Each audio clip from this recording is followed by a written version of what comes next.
அதே போல அண்ணன் அவர்களை எதிர்த்து நிற்கக்கூடிய அதிமுக வேட்பாளர் திரு பாலகிருஷ்ண ரெட்டியா, அவரை பத்தி உங்களுக்கு ஏற்கனவே தெரியும். முன்னாள் அமைச்சர், எப்படிப்பட்ட ஆள்னு உங்களுக்கு தெரியும். அவர் ஒரு பக்கா RSS காரர், சங்கி கூட்டம்,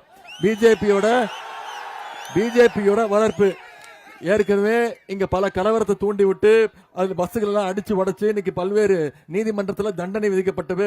அமைச்சர் பதவி புடுங்கினாங்க, MLA பதவி எல்லாத்தையும் இழந்தவர் தான் திரு பாலகிருஷ்ண ரெட்டி அவர்கள். அவர் மீண்டும் வராரு. அவர் எப்படி தண்டனை கொடுக்கணுங்கிறது உங்களுக்கு தெரியும். வீட்டில் உட்கார வைக்க வேண்டிய கடமை உங்களுடைய கடமை. அதே மாதிரி இந்த GST கொண்டு வந்து இங்க இருக்கக்கூடிய பாஜக அரசு இங்க இருக்கக்கூடிய தொழில் வளர்ச்சியை முற்றிலும் தவிர்த்துட்டாங்க. ஒசூர்ல சர்வதேச விமான நிலையம் அமைக்கிறதுக்கு ஒன்றிய நம்முடைய மாநில அரசு தொடர்ந்து முயற்சி பண்ணிட்டு இருக்கு. ஆனா ஒன்றிய அரசு அதை தடுக்குது.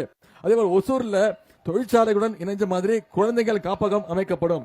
ஒசூர்ல இளைஞர்களுக்கு எலக்ட்ரிக் வெஹிக்கிள் உற்பத்திக்கான திறன் பயிற்சி வழங்கப்படும். இதெல்லாம் நம்முடைய தேர்தல் அறிக்கையில நாம சொல்லி இருக்கிறோம். நம்முடைய தேர்தல் அறிக்கையை தான் இன்னைக்கு தமிழ்நாட்டு மக்கள் நம்புறாங்க. நம்முடைய தலைவர் நிச்சயம் சொன்னதை செய்வாருங்கிற நம்பிக்கை இன்னைக்கு தமிழ்நாட்டு மக்கள்கிட்ட இருக்கு. ஏன் 2021 நாம கொடுத்த தேர்தல் அறிக்கையில பல்வேறு திட்டங்களை நிறைவேற்றி காட்டியிருக்கிறோம்.